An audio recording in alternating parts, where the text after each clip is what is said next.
Good morning, ladies and gentlemen. Today we have gathered here to celebrate the Foundation Day of the Institute of Economic Growth. It is my pleasure to start this day by welcoming all of you. On behalf of IG, I welcome our chief guest, Professor Prabhu Pingali. He is director of Tata Cornell Institute at Cornell University, and Professor Ramesh Chand, chairman of IG, Dr. Chetan Ghate, director of IG, and Dr. Brajesh Jha, professor of AER unit in IG, distinguished guests, and my colleagues. A very warm welcome to all of you. And today we are honored here to have Professor Pingali with us. Thank you, sir, for accepting our invitation. And now I'll request Dr. Chand to present the token of appreciation to our chief guest. Thank you.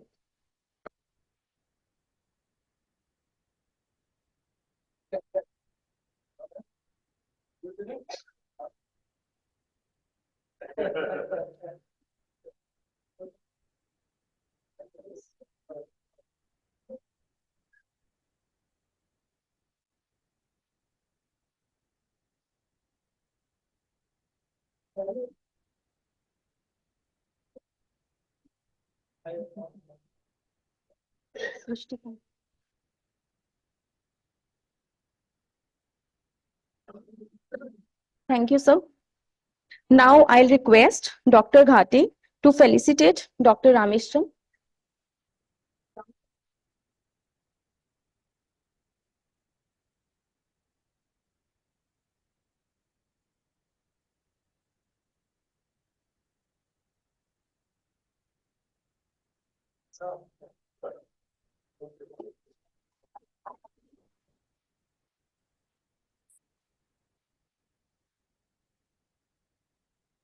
Thank you.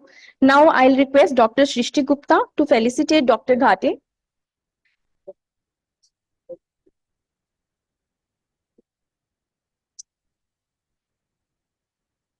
Thank you. Now I'll request Dr. Sukhdeep Singh to felicitate Dr. Brajesh Jha. Thank you. Thank you, Sukhdeep. Thank you. Thank you, Srishti. So now I'll request Professor Ghate to deliver the welcome address. Thank you.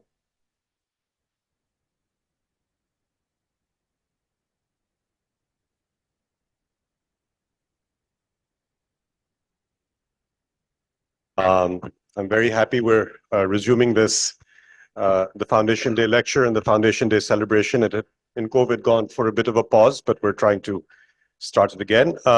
Just as a reminder, IG was founded in 1958 by the late Dr. V.K.R.V. Rao, who was a doyen amongst India's national economists and a pioneer amongst its institutional builders. So he, apart from founding the Delhi School of Economics, ISAC, and IEG, he had a role in setting up ICSSR, the Indian Institute of Foreign Trade, I think the IIPS, maybe somebody will correct me, the Population Research Centers.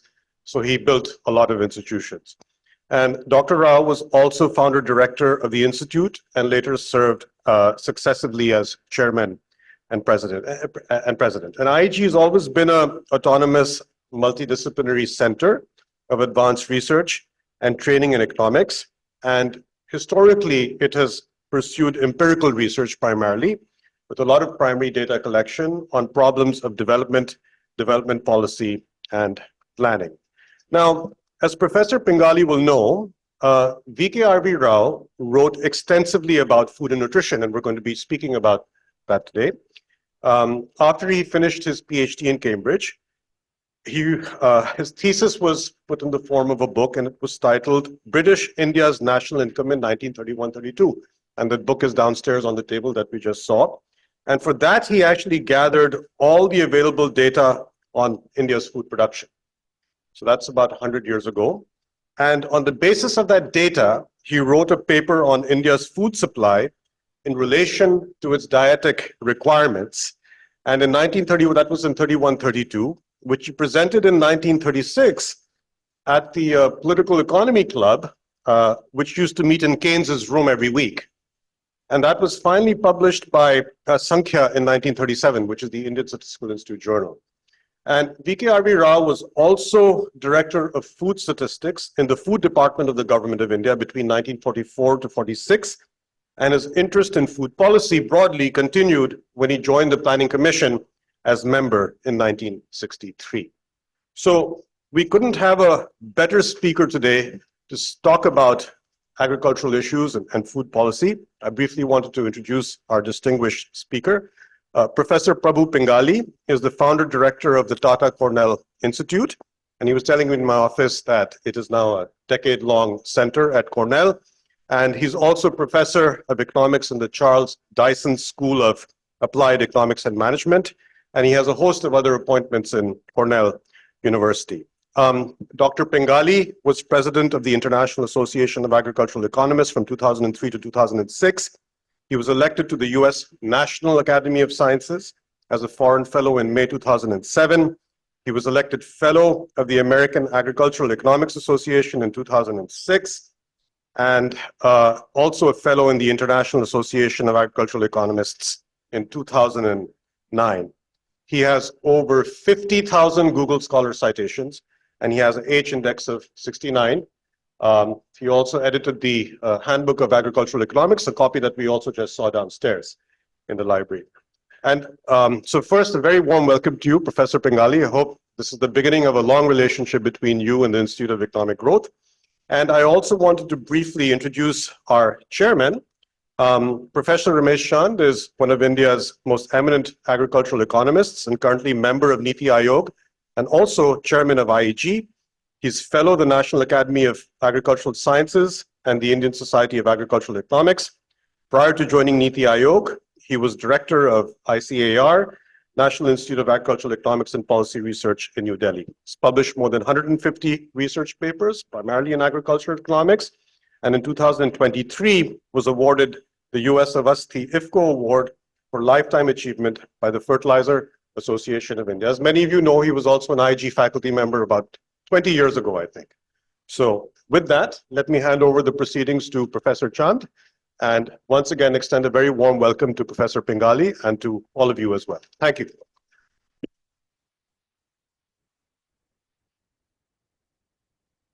Thank you, Chetan. First of all, I would like to congratulate director, faculty, research staff, and other staff of Institute of Economic Growth for the Foundation Day of this India's premier policy think tank. And I also feel happy that you are continuing with the rich legacy of IG.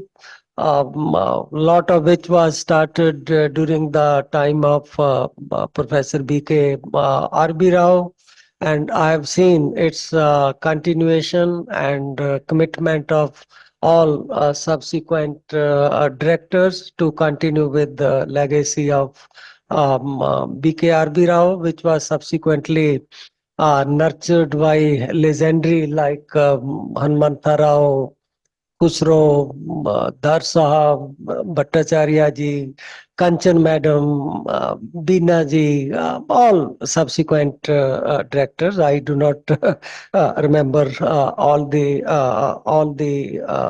names. I feel so happy that this year the lecture, Foundation Day lecture, will be delivered by none other than Prabhu Pingali. Though Dr. Prabhu Pingali is not so much known outside agriculture economist circle, but if you see his say CV, or if you see the Google Scholar, really I was surprised that he has written so many papers, though I also wrote same number of papers, but my citation is not even, I think, not even 1/10 of what is his citation. He has crossed 58,000 citations.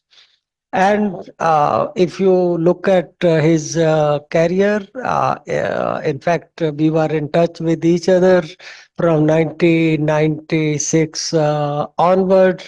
So he started his work in hardcore agriculture economic problems, production economics, rice-related issues, total factor productivity, technology. But he worked in diverse area. Whatever area he picked up for his research, he proved to be equally effective and equally strong insights he offered for all those areas. I think that could be made possible because he worked in diverse type of institutions. Two institutions which are responsible for green revolution, one in rice, another in wheat and maize, are IRI and CIMAT, and he worked in both those institutes. Then he was with the Food and Agriculture Organization, holding high position of director. During that time, I did a couple of assignments for FAO Rome, and I used to visit him and see the kind of responsibility which he was handling in FAO. I think that broadened his perspective. He was able to look at global problem of hunger, nutrition, food across all countries, particularly in global South. And that you when you read his writing, it becomes evident that how strong he is in terms of understanding ground reality, how strong methodology he uses to arrive at the conclusions, and you don't find any ideological leaning or any kind of twist to the data. Many people do it, but I think he has been very objective in his work, in his finding, and in his recommendations. And from there, from FAO, he moved to Bill and Melinda Gates Foundation in Seattle. He was there for quite some time. And from there, he joined back academic Cornell University. Now wearing two hats. One is as a professor there, and second is director of this TACO, Tata Cornell Institute, which is operating in India with funding from Tata. So over time, I found that though he started his work in rice and technology, even there he was able to look into what is likely to happen, what are the long term implications. Really, many people call it foresight, some people call it visionary exercise. So he has been doing it. His book on Asia's rice bowl or something like that, which came in 97, 98. So he described the problem of sustainability, ecology related to rice cultivation way back in late 90s, about which we are talking now. And subsequently, he did lot of work in the area of development economics, also in the area of environment economics. Really, a multi disciplinary kind of approach to food and agriculture. Lot of paper on farming system also. I do not want to embrace him by saying that he is counted among the top agriculture economists of the world today. And Dr. Prabhu, India really feel pride that that an Indian is able to reach the kind of stature you have reached in the profession of agriculture economics. Also, recently, his work on nutrition, his work on health. The last piece I read was where he came out clearly that in many countries like India, more than 40% people are not able to afford diet which can give them minimum nutrition. So he proved that with the facts and figures, and he's continuing with that. He's sensitive toward issues faced by common people, by low-income people, by marginal communities, left-out section of society, and problem of intergenerational equality. So, thanks to you, Dr. Prabhu, for accepting invitation of IG to share your thought with us on Foundation Day of Institute of Economic Growth. So I invite you. The floor is now yours. Address the audience.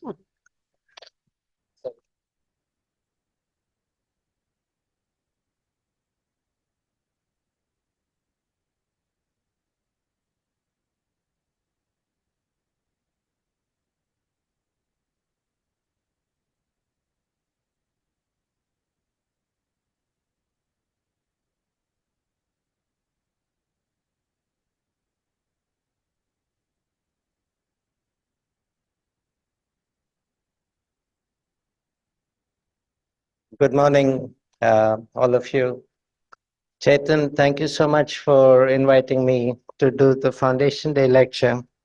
It's an absolute honor to be here and to be in IAG for this lecture. Ramesh, thank you for your very kind words. Very long introduction, but I appreciate what you said. It's been more than 10 years since I've been in IAG campus, and I'm impressed with what's been happening over the last 10 years and the faculty here and the way in which IEG has been sort of really fundamentally changing the way people think about economics and economic policy in this country and the leadership that IEG provides. It's been historic from the time of V.K.R.V. Rao and Hanmant Rao, and I'm glad to see that tradition is continuing even among the younger faculty that are coming here today, that are here today. I thought a lot about what I should talk about for this lecture. So I thought I'd go back to my own basics and talk about issues that I know best. And what I know best is food and agriculture and food systems. So in the 40 years that I've been in this profession, there have been times when being an agricultural economist wasn't that sexy. People said, oh, you're an agricultural economist. Well, why didn't you do real economics and all of that? But now you find that food is at the center of all discussions. People are talking about food systems, food system change, the role of food in nutrition, in health, and as an engine of growth, the role of food in climate change and environmental change, etc. So for the first time in the last 5 years or so, food has become the central discussion point. And food systems transformation has become a very common phrase that everyone is using. But quite often, most people really don't seem to understand what exactly is food systems transformation and what are the changes that they're looking for. So I thought I'll go back to the history and to look at the original food system transformation that took place. The original food system transformation that we all sometimes forget about the Green Revolution in India. There's a lot that's been written about the Green Revolution, but sometimes we forget the transformative change that has happened in the country because of the Green Revolution. And that was one of the first massive transformations that we've seen. And India led the rest of the world in that transformation process. And we've seen the way in which we moved from food deficits, chronic famine situations, to being food self-sufficient and becoming a food exporting country. That was not an accident. That was a deliberate policy process that led to that change that happened. And that process also led to agriculture as an engine of growth. And that structural transformation process that resulted then brought India into an emerging economy status And without that initial push in agriculture, and without the change that took place in agriculture productivity growth, we wouldn't have seen that subsequent changes in overall economic growth that we've seen this country go through. And I think there's a lot one can celebrate from that. But one also needs to be cautious of some of the big lessons that we've learned in the process. And the lessons we've learned in the process is that much of the food and agriculture policy was very much focused on two staples, rice and wheat. It still continues to be very focused on the two staples. Even as we talk about diversification, and even as we talk about promoting millets, etc., much of the food policy in this country is still very focused on rice and wheat. And because of that continued focus on rice and wheat, we have seen significant consequences. And I think some of the discussion around structural transformation and stalled structural transformation and the high interregional inequities that we are seeing across the country are very much related to that focus on the primary staples and not allowing for a broader set of agriculture policy within this country.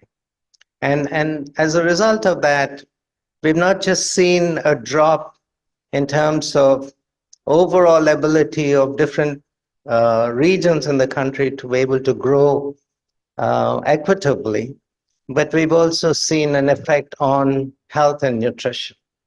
And the effects have been through the narrowing of the food basket and the high volatility in prices of the non-staple foods.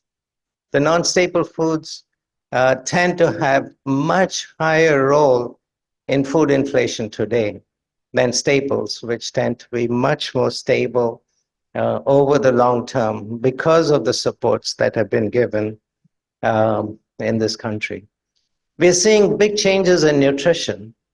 There's been significant progress in malnutrition, but malnutrition continues to be a major problem. But even as we address the malnutrition problem, overnutrition and obesity issues are taking off in a very dramatic way across this country.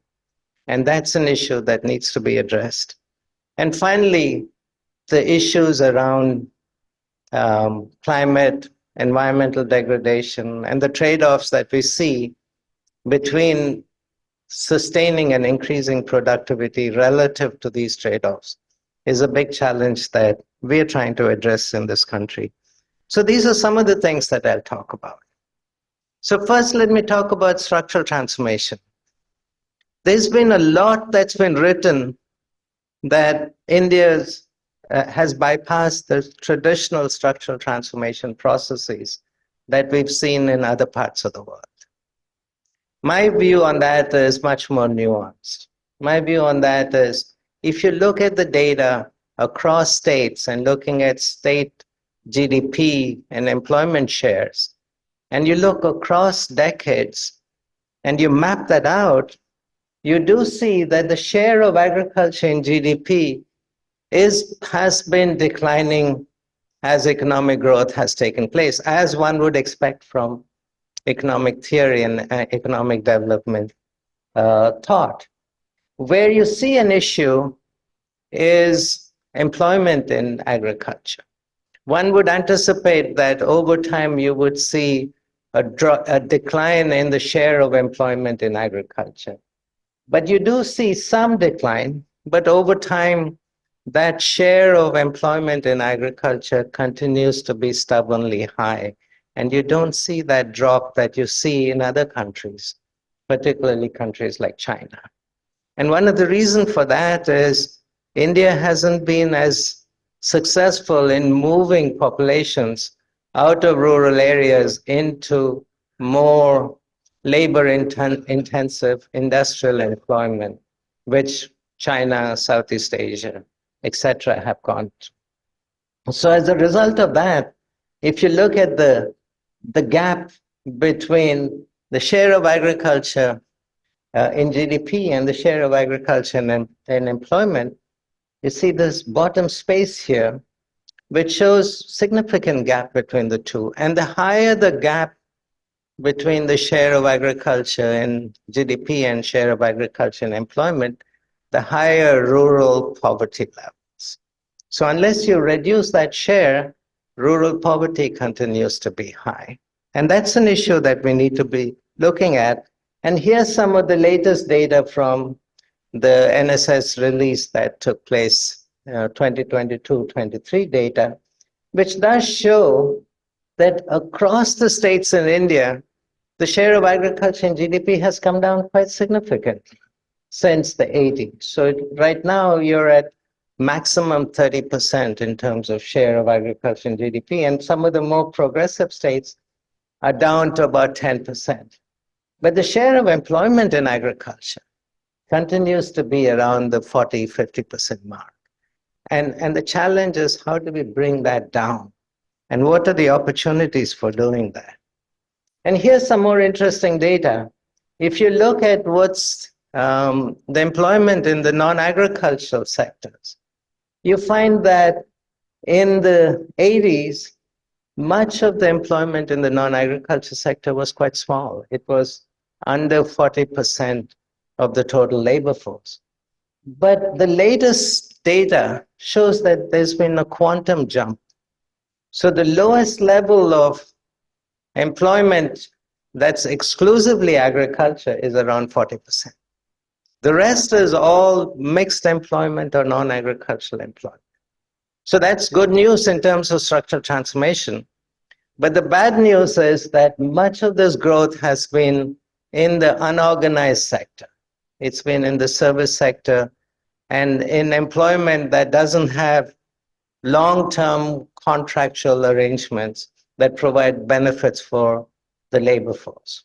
So because of that, you've not been able to see populations give up agriculture and continues to use agriculture as a source of income and risk reduction, but at the same time being employed in opportunities where their overall wage rates are still pretty low and tend to be stagnant. So that's the challenge. How do you move these populations out and create that growth opportunity within the rural sector? I've also looked at what's been happening to human development. And if you look at this graph of state level human development index, and looking again from 1990 to 2021, the blue dots show you low human development index levels. The orange dots show medium level human development. And the gray dots show you high level of human development. And the graph kind of bounces up because the overall income levels go beyond this current graph. So you see some of those figures here. So you see that as overall GDP levels are rising per capita, we have seen that transition from being very low in the human development index at the state level to gradually moving to medium, and some states moving to high human development levels. And that's good news. But what's worrying is if you look at the state level data for the latest time period, you see that there are no states in the low human development category, which is good news. But you do see a large number of states still stuck in the medium human development category, while a few states, small states, Kerala being an exception, Himachal Pradesh, etc., which have transitioned into high human development. But majority of the states in India continue to be in the medium level. And they're stuck in the medium level, not because they don't have productivity growth, and not because their incomes are not rising, like for this case of Andhra Pradesh or Punjab or Haryana, but because their overall health indicators are poor. Their overall life expectancy hasn't improved over time. Their overall literacy levels haven't improved over time. And therefore, even in states which have higher income levels, you continue to see living standards not keeping up to the level of income that they should be and that one would expect at this stage of economic development. The other indicator that I've been looking at is rural-urban consumption gap. And one would expect that as economic development takes place, that consumption gap between rural and urban will start to decline. So if you look at this data, the blue line shows you the data from 2000, and then the orange and yellow is data from 2005 to 2012, and the red is the most recent data. So as one would expect, at very low income levels, the rural-urban gap is quite small. But as economic growth happens, you begin to see a shift upwards in the gap, and that's expected because urban income starts to rise very rapidly relative to rural income. And then most recent time period, that gap is kind of stabilized around 50% or so. And that's important because that seems to be the level, the long-term level at which the rural-urban income gap may stabilize. But when you look at the state level data, you find that some of the more progressive states in the country have been able to bring that gap, rural-urban income gap, down to 30% or even lower than 30%. But what's surprising is some of the very progressive states in the country, like Maharashtra, Haryana, Andhra Pradesh, etc., have continued to see a very large gap. And the big reason for this is the rise in the metropolises in the country. So in states which have mega cities, the income growth in the mega cities has been so incredible that you see a major gap growing between urban India and rural India. And that gap is going to be a major challenge. And one of the ways you can address that gap is to figure out how rural India can benefit from the growth that's taking place in urban India. And what I would argue is the way that will happen is if rural India can look at ways in which it can provide food, diversity of food and diversity of agriculture products into urban India and building those value chains. And that's where I think the growth that's taking place in urban India can complement growth in rural India. And that's something we can talk about. But the challenge we face when you're looking at that is that for much of the growth in agriculture that's taken place over the past several decades, the growth has been very much focused, as I mentioned earlier, on rice and wheat. So the productivity of rice and wheat continues to be high and continues to grow, and the government support for rice and wheat continues to be strong. And so even under the worst of circumstances, returns to rice and wheat production continue to be high. Whereas if you want to look beyond rice and wheat, if you want to look at coarse cereals or nutri-cereals, as they call them these days, millets, sorghum, pulses, etc., then you find that for these crops, overall productivity growth has continued to be stagnant. And returns to investments in these crops continue to be low. So one of the problems we're having is states that have high areas of drylands, rain-fed environments, etc., which are not great for cultivating rice and wheat, continue to be stuck in low productive production systems.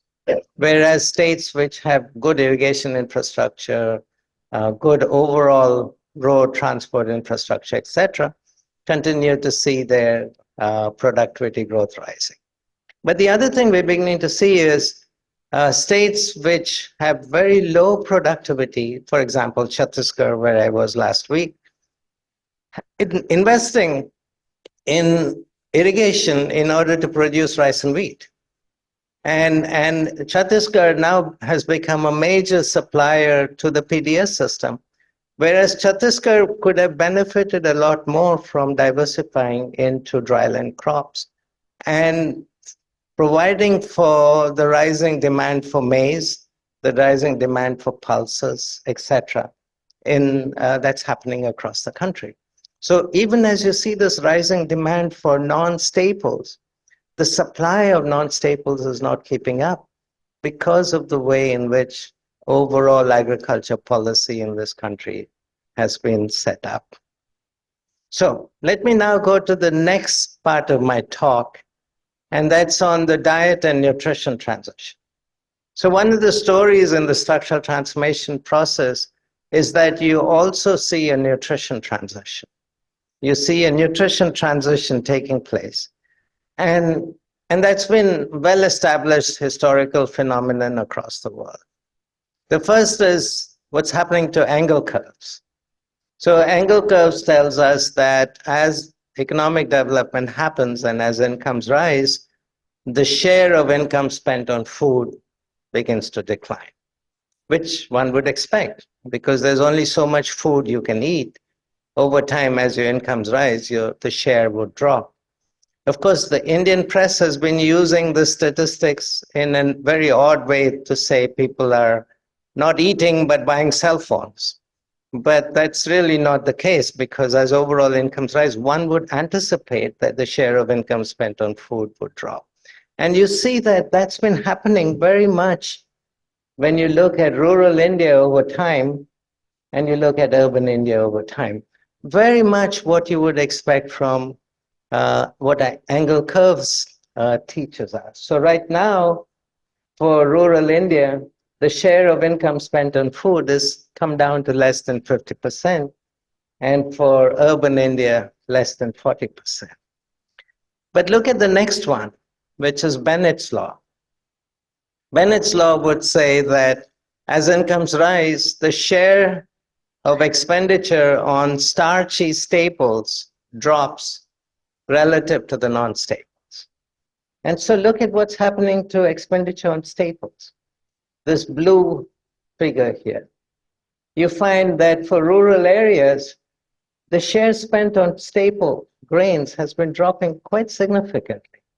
It's down to about 15%. And for urban India, the share spent on staples has dropped to about 11%.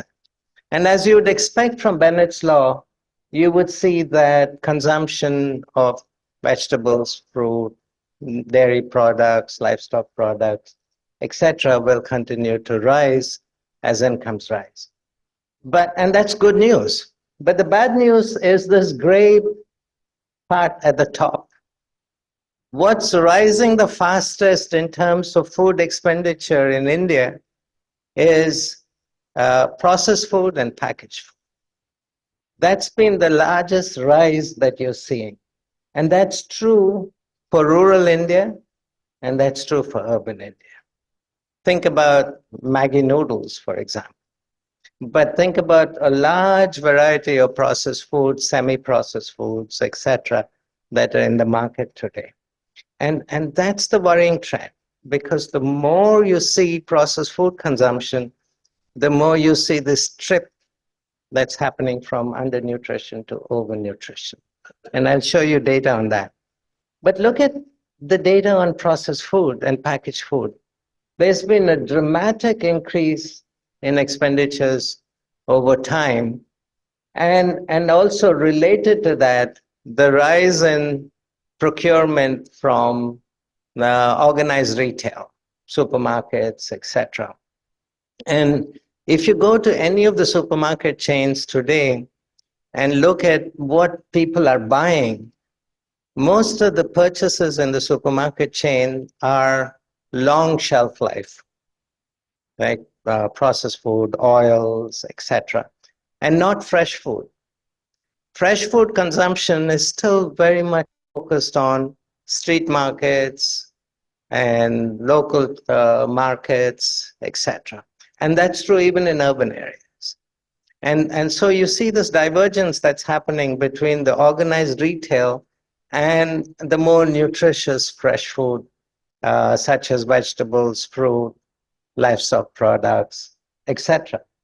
And as a result of that, the NFHS data shows very clearly that over time, we've seen a drop that's been taking place in undernutrition and underweight for both men and women, but a fairly dramatic rise in overweight.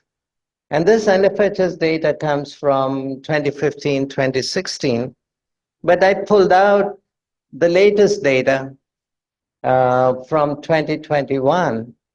And so if you look at what's been happening here, for rural India, overweight and obesity is now jumped up close to 20%. And that's both for men and for women. So there's that convergence between the genders, but there's a big rise there. But if you look at urban India seems to have stabilized in terms of overweight and obesity at around just over 31% between 2015 NFHS survey and 2019-21 NFHS survey.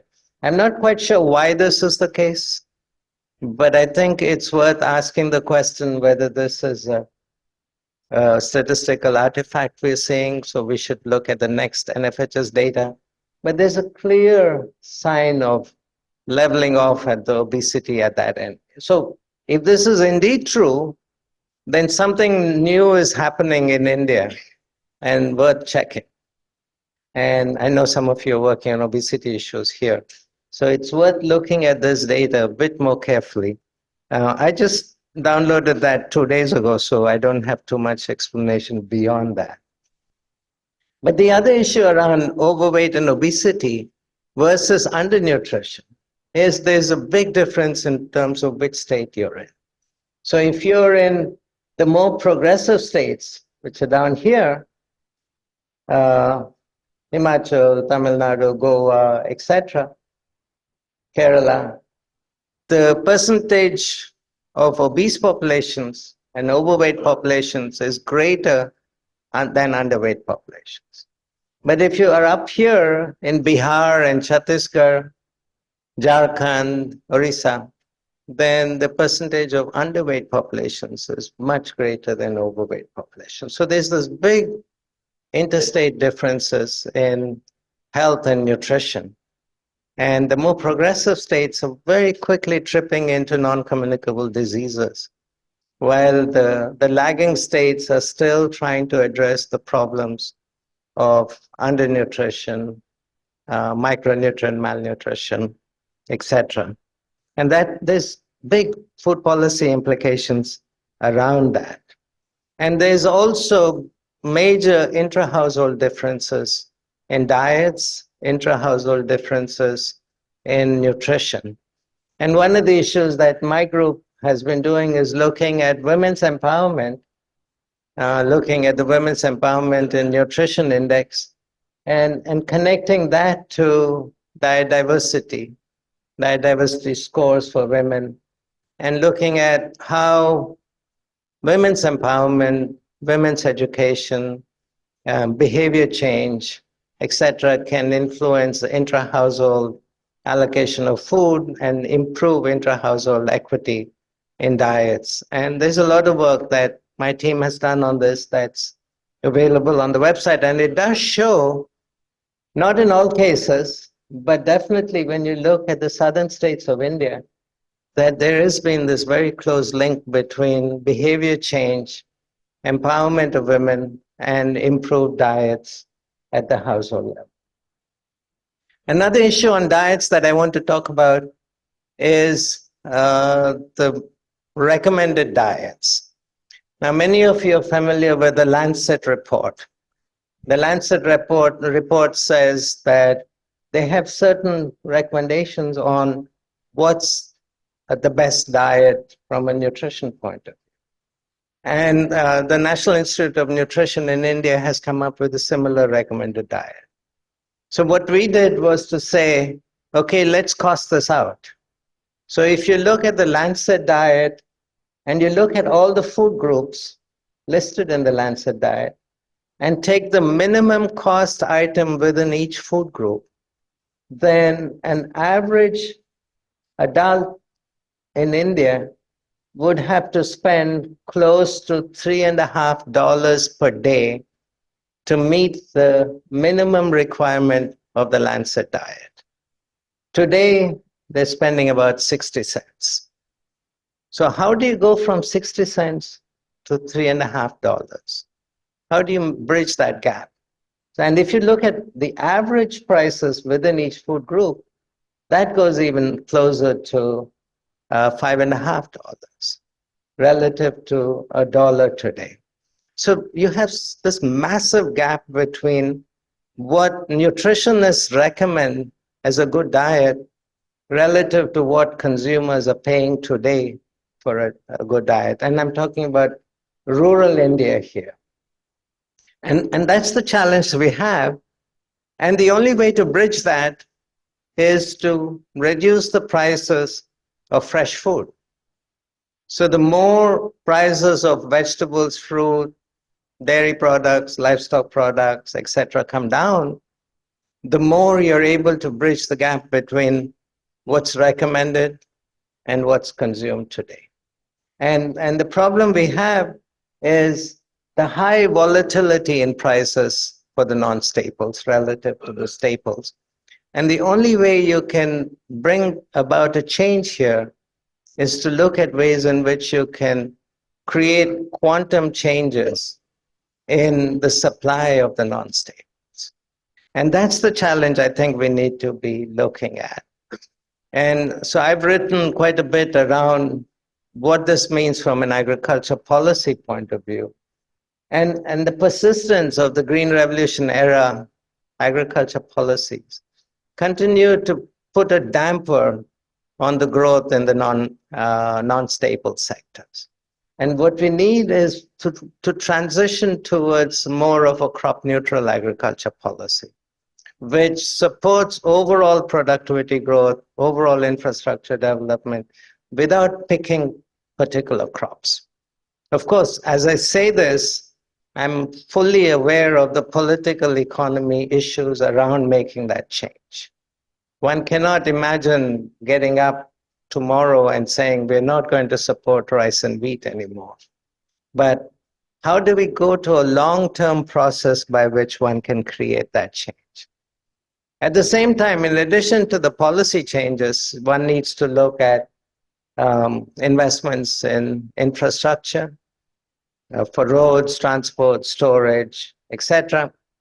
And one of the things that we've been observing in our work across rural India now is the massive investments in roads that's been taking place over the last 5 years or so. Bihar, UP, Chhattisgarh, Orissa, etc., have seen tremendous road improvements. And that's good news as you think about this transition to a more diversified food system. Market development is another big area, reducing transactions costs for farmers to connect into markets, to promote farmer producer organizations and other aggregation models for connecting farmers into markets, and to improve skills for farmers. I think one of the issues we tend to forget is growing high value crops or vegetables, etc., requires different skills from growing rice and wheat. And the extension services, the advisory services, etc., are very different. And investing in those is important, as is investing in food quality, safety standards, etc. These are areas where a lot of investment needs to take place if you want to bridge that gap between what's recommended as a good diet relative to what's being consumed, and also to reduce this rise in non-communicable diseases. Because that happens as you get better quality food in the system. The last part of what I'd like to talk about is on environmental and climate trade-offs that we see. So I want to specifically talk about the PDS. Because the PDS is a big part of the environmental and climate impacts that we see. Some of the work that we've done in my center is to look at the true cost of the PDS system. And I'll show you some data from that. But most of you are aware that about 40% of the total rice and wheat that's produced in the country goes into the procurement system. Without the procurement system, you would not have the same level of production of the staples that's happening today. And with that, you're beginning to see, or we've seen for decades, some of the environmental consequences: overuse of groundwater, overuse of fertilizers, and the greenhouse gas emissions, especially from rice and methane emissions from rice, and the air pollution effects from burning rice straw, etc., that's coming in. And so we've actually costed out what this means in terms of the true cost of the PDS system. And so when you look at the cost of the PDS, what the consumers pay is roughly, I can't see the figure very clearly, but around 8.3 lakh crores per year. I get lost in lakhs and crores these days. And then what the procurement system pays in terms of procuring the grain, storing it, transport, etc., is another 12.8 lakh crores that it costs. But look at the other costs: the fertilizer subsidy cost, the greenhouse gas emission cost, the water use cost, the crop residue burning cost. Those account for almost twice of what is actually paid in terms of procurement and what's actually paid by consumers for the PDS grain. And that's only an underestimate, because we can only cost out some of the areas where there's quantitative measures. But there's lots of other costs that we cannot even account for, some of the longer term health costs, non-communicable disease costs, etc. And so when you think about the societal cost of the PDS program, society is bearing an enormous expense here. And how do we change that? How do we create a better system? It's something that we need to be thinking about. There's quite a lot of discussion around this. There's a lot of discussion around promoting millets in the PDS. And that's an area which is worth thinking about. But I would argue that right now, overall productivity in millets is so low, and overall supply of millets is so low, that you'd need a major quantum jump, like the Green Revolution type of jump, if you want to really readjust the food basket and bring millets into the PDS in a big way. And that's something that really needs to be thought through. The other is to think about decentralized procurement, where different states make their own procurement and provide their own supply of subsidized grain. But the third, and I think the most important way to think about this, is to make rice and wheat production systems more sustainable, to make them more efficient in terms of input use, to be much more efficient in water use, in fertilizer use, in land use, conservation agriculture, etc. So the more you can improve efficiency and sustainability of the existing staple grain production system, the more you're able to reduce those costs, those unintended costs of the PDS system today. The last part of my talk, I know I said 40 minutes, but it's going beyond 40 minutes, just a few more minutes, is climate change. Climate change impacts are very severe on agriculture, but it's also important to know that agriculture itself contributes to climate change. And you see that although the share of emissions from agriculture relative to total emissions has been declining, the absolute quantity of greenhouse gas emissions from agriculture has been rising over time. And where it's been rising is very much on the crop production side and livestock production side, and also on the value chain. But the big contribution is on the production end. And the big contributors to greenhouse gas emissions from agriculture are livestock production, and emissions of methane from livestock, rice production, fertilizer use, and some of the draining of wetlands, etc. But if you can address the top three, if we can look at better, more efficient fertilizer management, better rice management, especially moving away from flooded rice systems, and better livestock management, including improving the breeds of livestock, improving productivity of livestock, will make a huge dent in the contribution of agriculture to greenhouse gas emissions. And some of the strategies that I would look at is, first of all, increasing input use efficiency, both in terms of less inputs per output, but also increasing overall output. So take livestock, for example. Milk yield in India is one of the lowest in the world.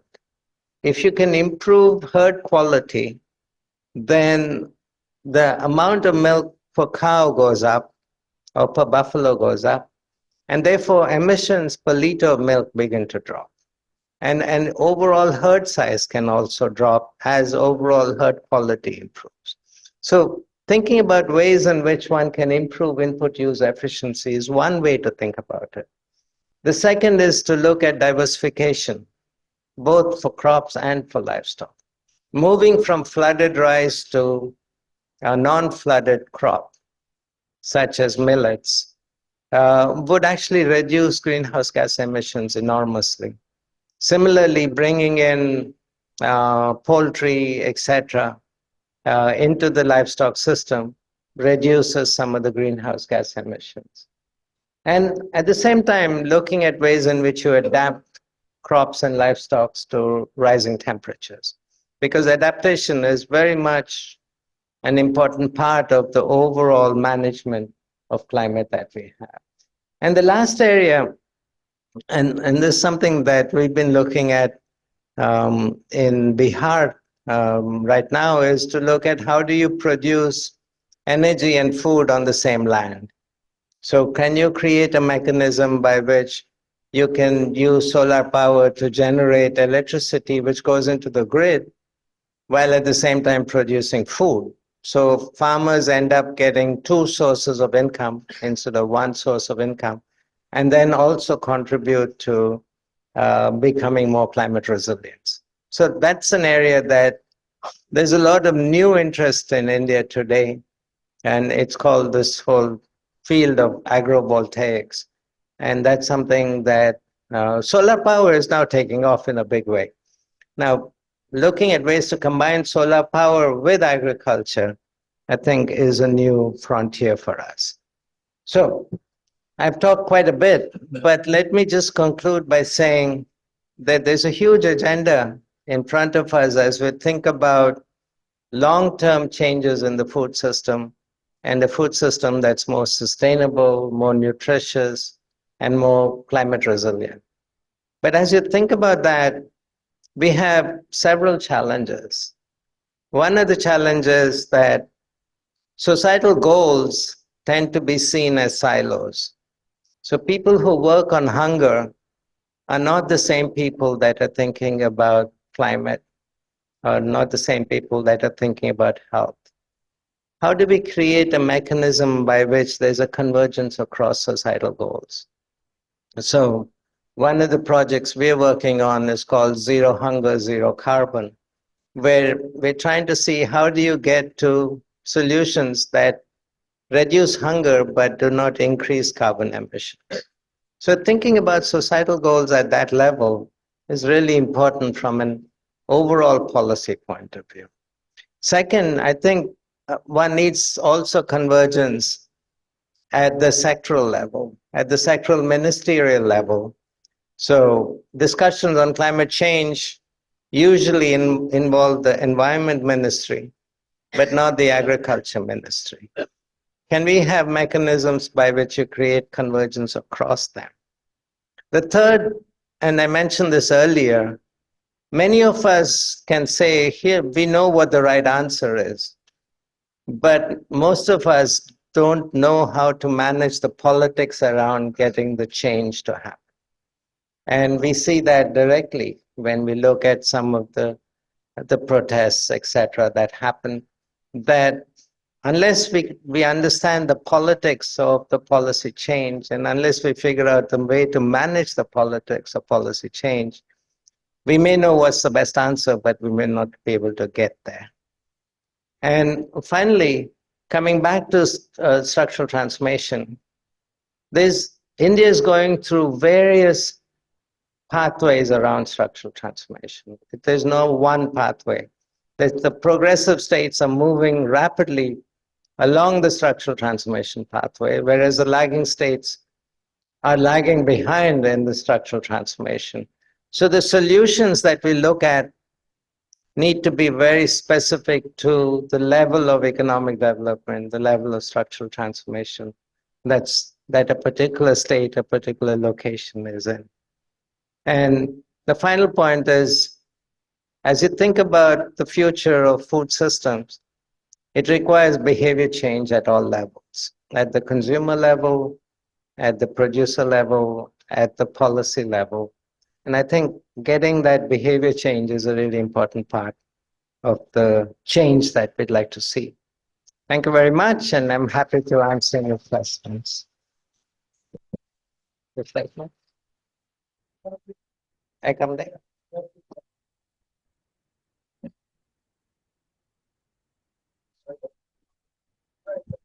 Was worth it, I think. So, thank you, Prabhu, for sharing with us, I would say, gist of work which you have done during your entire lifetime. So, as you have seen, that flag that agri-food matters not only for food and nutrition and health, it matters for structural transformation, it matters for employment, and of late we are realizing that it matters a lot for climate and environment and sustainability. So I think, but I said in the beginning that Dr. Prabhu work in diverse area of economics and agriculture economics, development economics and environment economics. So it is evident from his presentation, the vast canvas on which he is working, and it was really very difficult to bring important messages from all those area and to knit a very nice related story. I also have a lot of, I would say, curiosity to ask him so many things, but I think today it is your turn. I will get some other opportunity to interact with Professor Pingali. So floor is open. Anybody can raise a question and a question. We start with Professor Veena Naregal, then Dr. Ram Singh, and then Dr. Shekhar, then Nilabja in the first phase. Professor Pingali, thank you so very much. I mean, I was very excited by the way you obviously sort of worked. I mean, knowing your work, I mean, I'm glad you sort of fronted it. Your attempt to sort of place the discussion, in the context of sort of continuities in food policy and working across his policy sectoral domains. That's not something that we get in a lot of policy analysis. And I think, also raising placing the question of sort of structural transformation at the core of the talk. I have several things to say about that, but I mean, I'll leave that perhaps for the afternoon. My request for perhaps a bit more elaboration is something that you didn't bring in, for obvious reasons, for lack of time and so on. The question of sort of the changes in the PDS and so on in the context of, this whole move towards digital public infrastructure, digital governance and so on. We know some of the changes that have come in. You've written about it with respect to healthcare, public health insurance, and so on. And one is aware of that. I'm wondering if you may want to sort of reflect on some of the concerns of your talk with respect to the kinds of changes that, the nature of the steps that are being taken with respect to digital governance on the food security front. Right? I mean, my own fieldwork on that in Delhi is like beginning to tell me that although the steps taken were with respect to, the concerns over precarity and the migrant crisis and so on during the pandemic, but it appears that the next phase of what might happen with respect to digital technology and DPI with respect to food security is actually a focus on the management of procurement chains. I mean, that seems to be the sort of actual goal. We don't know what the implications of that for the food security situation is actually then going to be. So I'm just wondering if you may want to sort of. So we will have a set of 4 questions and then you will respond.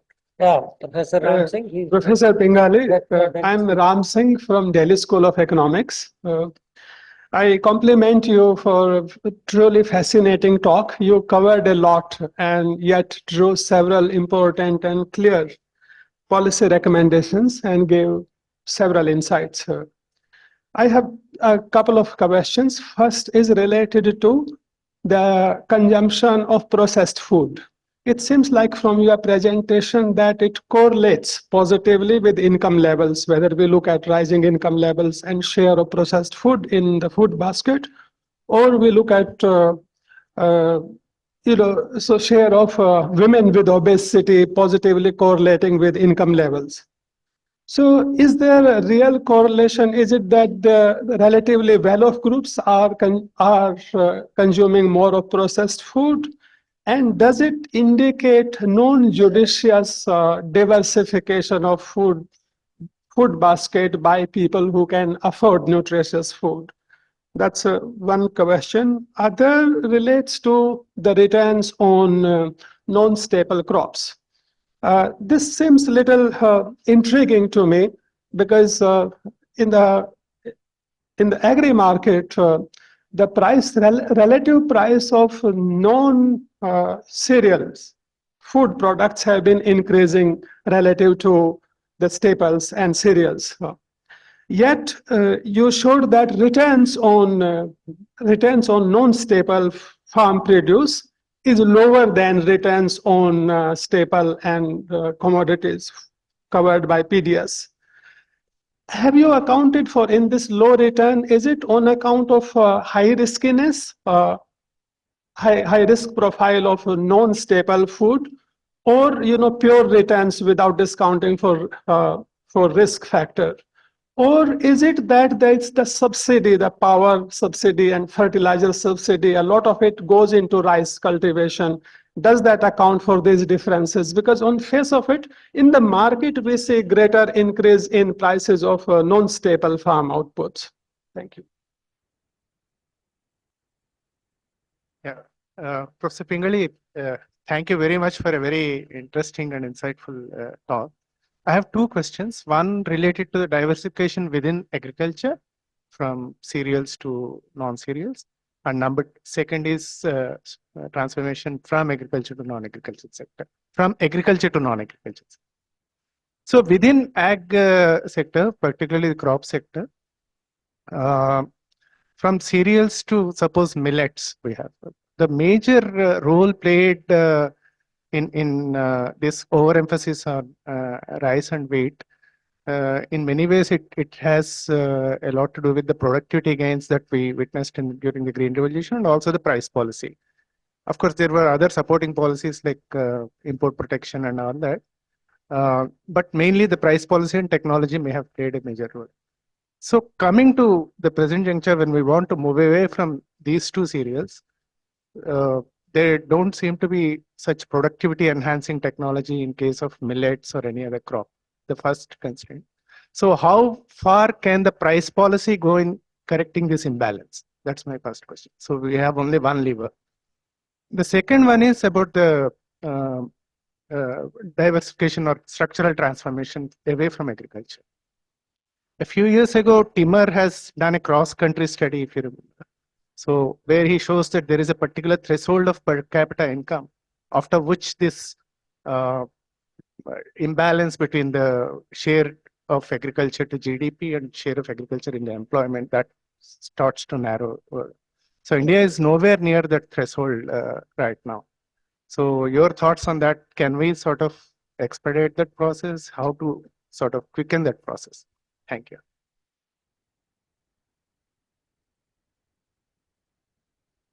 Thank you, Professor Pingali. I think it was wonderful. I mean, you brought in the policy possibilities of reaping the complementarity among various things like in environment and agriculture and all. I think that's what we should do. But I understand it's a very difficult process, and government has a big role to play how it is done, because this is not only the policy but the practice of older time, and to bring the guide the farmers out of those old practices is a challenge. So I mean, and also to educate them that why it is necessary. So these are there, but I have two other questions also. One is you spoke about some of the nutritious products, which is horticulture mainly, fruits, which I personally believe from my experiences that liberalization has been a problem for this. Because earlier there were a lot of fruits grown here and there. I remember in my childhood also, poorer people would come and eat. I think if data was not there, and even now the data on horticulture is in process, because we deal with the data, so I know this. So after commercialization, the fruits have the same fruits which they got free.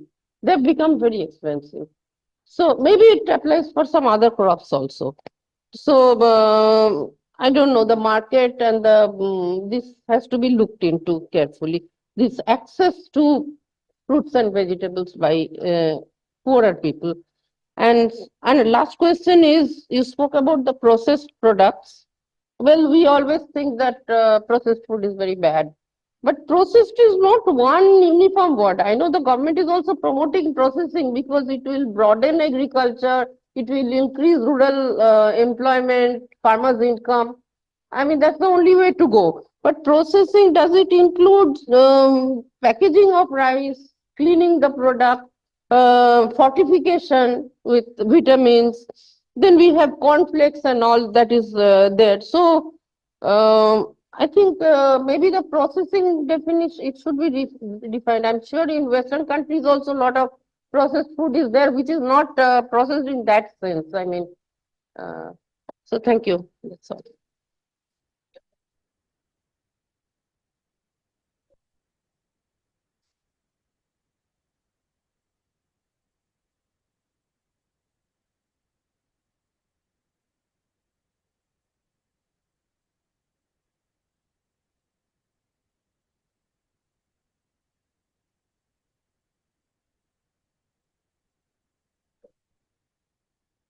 There's classifications of processed food, which is semi-processed, like wheat flour, or rice flour, or some oils with vitamins added, etc., which are semi-processed, and none of those are bad food. And then there's certain level of processed food, which is things like noodles, spaghetti, etc. And then there's ultra processed food, which include things like potato chips, cookies, and even yogurt is considered ultra processed food when you add in different flavors into it, etc. So there are different levels of processing. Unfortunately, the data is not adequate for me to pull these out and separate these out. One can do that in other countries. Oh, I have to. In the US, you actually have data by different levels of processing. But one can't one can't ignore the fact that relative to all other food groups, processed and packaged food consumption is rising faster than in everyone else. And it's happening in rural areas as well as in urban areas. And to the question on income, it's happening at lower income levels, not just higher income levels. And if you look at any kiosk in rural India, it's easy to find chips and Maggi noodles and things like that much more easily than finding more nutritious food. And so you see this trend towards more processed food consumption happening across income groups. And it turns out that the very high income groups are actually consuming more of the more nutritious food relative to the others. So the issue of processed food is something that needs a lot more analysis and attention than we have right now. Some of the work in my group, we've been looking at some of that, but there's a lot that needs to be done to characterize processed foods and then look at differences across urban, rural sectors, across income groups, etc. And let's not forget that the reason one consumes a large part of the processed food is because of the time savings, especially for the semi-processed foods. The time savings involved in getting wheat flour relative to pounding wheat, for example, I'm just taking a simple example, is enormous. And so one cannot demonize processed food, but one needs to look at what are the trends and what are the consequences as we look forward. The issue of liberalization is interesting because, in my view, we haven't liberalized enough. In my view, because you're protecting staples so much, you're not able to provide a level playing field for non-staples. And then not being able to provide both regulatory systems and infrastructure systems that connect small farmers to markets, provide better contractual arrangements for them, reducing transactions costs for small farmers to connect into markets, etc., are big problems when you think about production and marketing of non-staples. And so in my view, I think we've been shy to liberalize, and not that we have liberalized too much. We have not liberalized enough. And I think we can argue about the Farm Bill and all of that, but there's a long way to go to make it provide incentives for farmers to switch out of staples. I think that's important. Let me come to the productivity levels, the diversification issue. So one of the issues around diversification, when you think about millets, and so I think two people asked me something similar. When you think about the returns to diversification, my figure was only about millets, non-millets and other staples relative to rice. My figure was not about vegetables and horticulture or milk or livestock products, where of course prices are high and all of that. But if you're thinking about government promotion of millets into the PDS, then why would a farmer want to switch to millets when the average yield of millets is about 1.5 tons, whereas they can get 4-5 tons for rice or for wheat? That's where the returns calculations are important. But if you look at upland rice areas, then in upland rice areas, maybe it's comparable. and upland rice of 1.5 tons relative to millets 1.5 tons, maybe that makes a difference. But overall, thinking about a strategy of saying we're going to increase millet production in PDS, you run into the problem that you don't have material that can provide sufficient yield to compete against rice. Now, when you think about diversification into vegetables and fruit, etc., then of course the risk issues come into play. Price risk, production risk, etc. Then the infrastructure investments, transactional costs, all of those come into play. So I was talking very much focused on the staple part of this, the story itself. So on Peter Timmer's convergence, a threshold for convergence, I think one of the problems that we run into on the narrative on India is, if you think about the average figure of structural transformation for India as a whole, to say share of agriculture in GDP for the country, share of employment in agriculture for the country as a whole. If you think about it that way, then we are way below the, way above the threshold, or below the threshold, away from the threshold. But if you break it up by states, there are many states that have passed the threshold. There are many states that are actually gone through that convergence process. Not many, half a dozen. And there are others that are on path to getting there. And so my plea is not to look at the country as one statistics, but let's look at the diversity within the country itself, because there is a lot of change that's happening that fits the traditional economic development paradigm. And so some of the literature that says India does not follow the traditional structural transformation pathway, I don't agree with it, because I think they're taking a very macro view rather than a disaggregated view of the situation. On digital infrastructure and PDS, I don't have enough information on that. The only thing I can see is much better performance of the PDS system today than even 10 years ago. And some of that is related to the digital infrastructure, the biometrics, all of that. But beyond that, I haven't done enough on the governance side of digital. I'd like to hear more from you at some point. Oh, Professor Bina? Thank you, Prabhu. Very clear, very well argued lecture. So it's really two interconnected questions. You pay a lot of attention in your presentation on variation across India. And particularly you talk about differences in prosperity, GDP, share of GDP in terms of state GDP and so on per capita.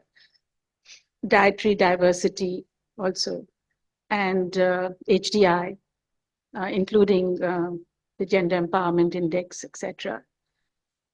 And I wanted to ask you, perhaps you haven't, ecology hasn't played such a big role in the way you've mapped it. And what if one were to argue that really ecology is driving a great deal of this, and history? So the southern part of the country has a very different ecology. You're not going to start growing a lot of wheat there. And it's more like Southeast Asia, have more agroecological systems which go back centuries. You take Kerala, Tamil Nadu, and so on. So your diets will be driven by that. You'll be much more diverse. It's also coastal. So you didn't talk about fish, but there was a recent ICAR report which said 72% of India's population has fish. You become prosperous, unlike Punjab and Haryana, you don't move to butter chicken, you move to fish-driven protein, which is causes less obesity, and so on. And gender, it's always been the case that in southern India, you have higher levels of education and so on. So perhaps that none of these are the causes. Perhaps the driving factor is pre-given ecology. So I'd like you to say something on that.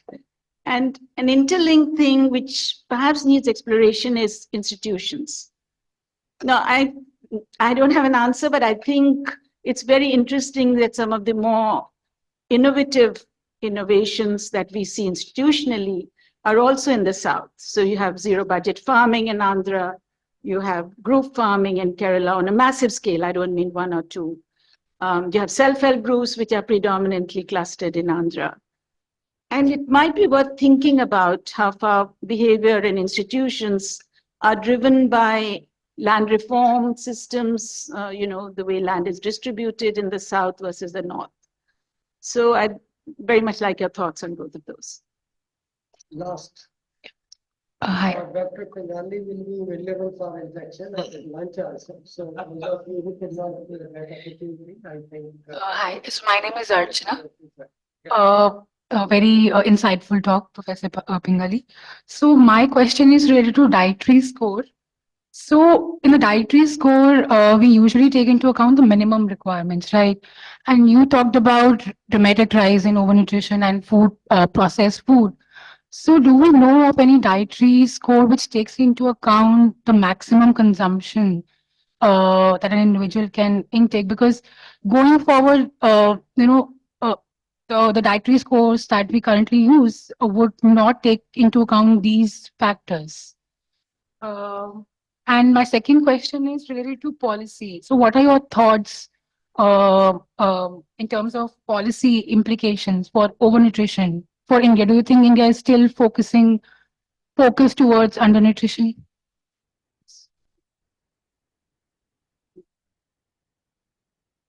Me again? Okay. Thank you. So let me now. Ecology is at the center of this discussion because when rice and wheat were promoted in the most fertile lands of India.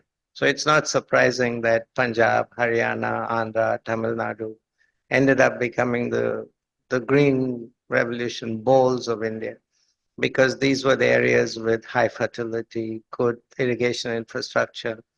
Some of that historically left behind by the British, and some which was invested in by independent India.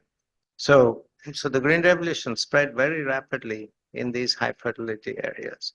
And because the focus was on rice and wheat, the dry lands were left behind. So today the dry lands are still, in terms of overall productivity, in pretty much the same areas where they were in the 1960s. Except some major success stories that have come out, which is oilseed and soybean and cotton production that's taking off in central India, some of the livestock production that's happening, milk production that's come in, and aquaculture of fish, but I don't know enough about fish, but that's an area where there's some big changes. But yeah, if I reclassified my states, I would say states which have high potential agroecologically versus states which have had much lower potential agroecologically, and everything else kind of works around it.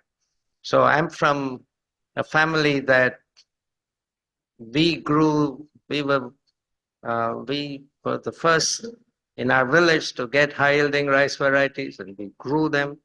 I still remember in 1967 getting that first set of seeds, and that then led to higher productivities. So I'm from South India, from the delta areas of Krishna district in Andhra Pradesh. That's where I was born and brought up. And it was transformative in the village. But because of that productivity growth, there was investments in education, investments in non-farm employment, etc. that happened, these backward-forward linkages that took place. And many of us who got educated because of that Green Revolution success that took place. Now, you didn't see the same thing happening in Bihar. You didn't see the same thing happening in Chhattisgarh because you didn't see the same productivity growth that took place in those regions. You see it now, but you didn't see it in those decades. Now, this is a thought exercise, but suppose we said, okay, we had Green Revolution success. Now let's look at the dryland areas and see what should we do in the dryland areas. Rather than say, how do we grow rice in the dryland areas? If we had said, what should we grow in the dryland areas? We'd have seen a different pathway, I think. But, hindsight is always 20/20. On the institutional side, I think there's a lot to say for that. And certainly the self-help group movement has really helped. But even before that, if you look at the dairy cooperatives that came up in Gujarat, came up in South India, etc., they were really a major success story. So the way farmers have been organized and all that has really been the other part of the story.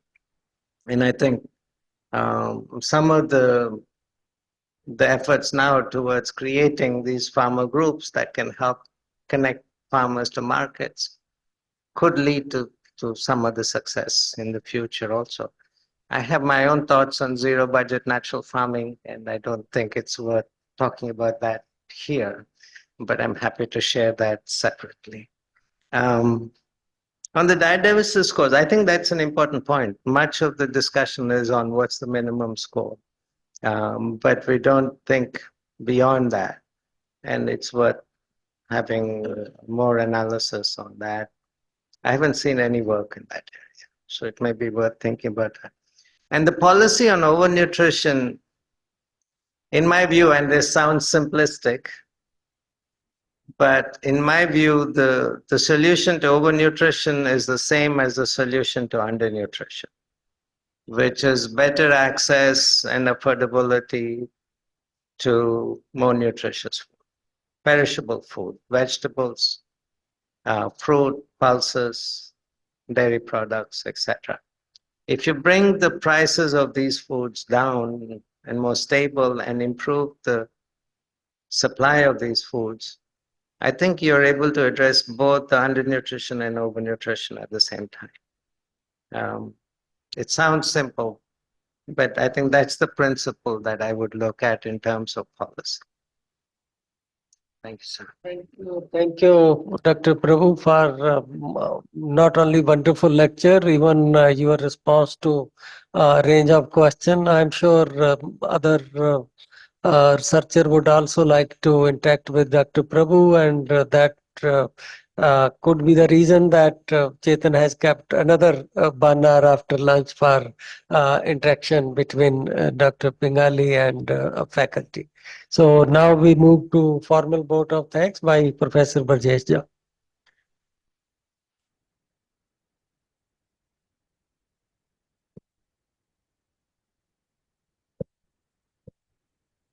We are towards the end of the program, and I, as head of the agriculture unit, presently have this privilege.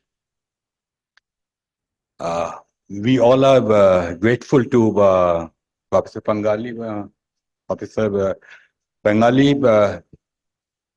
Professor and Director of the Tata Cornell that Nutrition Related Institute Professors. He is a global person, and almost the global South countries are his laboratory. In that sense, he's readily acceptance of the invitation and giving us time is very grateful to. We all are very grateful to you, sir. Then we are very much aware about the precious time that Professor Ramesh Chand has spent here. Most of us know this Niti Aayog, how demanding the work of Niti Aayog members is with lesser persons as compared to the earlier version of, say, Planning Commission. We all are grateful to Professor Ramesh Chand. We are thankful to Professor Ghate who has made agricultural economics important. And this lecture, I think after a significant time is delivered by a so-called agricultural and development practitioners, basically. We are very thankful to all for this arrangement. We are grateful to all the participants of this annual day function who have made this program successful, especially to the outsiders, Professor Ram Singh from Delhi School, Professor Pramod Kumar from IARI Economics Division. And especially we all are thankful to all the participants, functionaries of this assignments. Please join us for lunch, common room. Thank you all.